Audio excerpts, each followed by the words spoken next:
para sa iyo.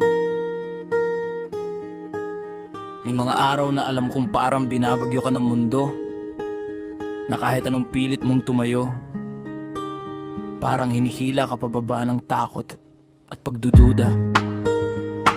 Nakikita ko kung paano ka lumaban, kahit pagod ka na, kahit pakiramdam mo ay wala kang lakas para magpatuloy. Sa mga sandaling hindi mo alam kung saan ka pupunta, gusto kong malaman mo na nandito lang ako. Hindi para pangunahan ka, kundi para samahan ka. Kung mangangapa ka sa dilim, hawakan mo lang ang kamay ko.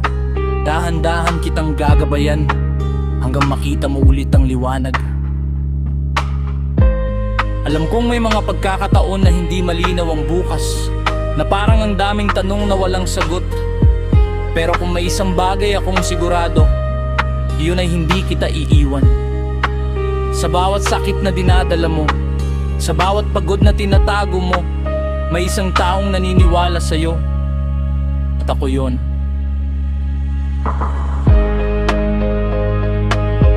Hindi mo kailangang kayanin lahat mag-isa.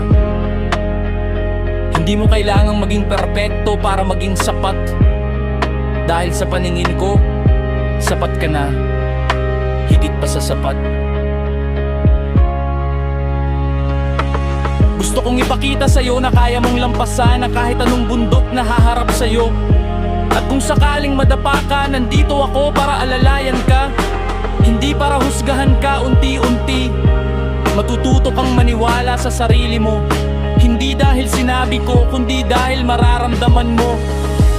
Darating ang araw na makikita mo kung gaano ka katatag, at sa araw na yon, sana maalala mo na minsan may isang taong naniwala sa'yo, kahit ikaw mismo ay nagduda. At hanggang ngayon, naniniwala pa rin ako sa'yo. Mula sa pusong patuloy na naniniwala sa lakas mo,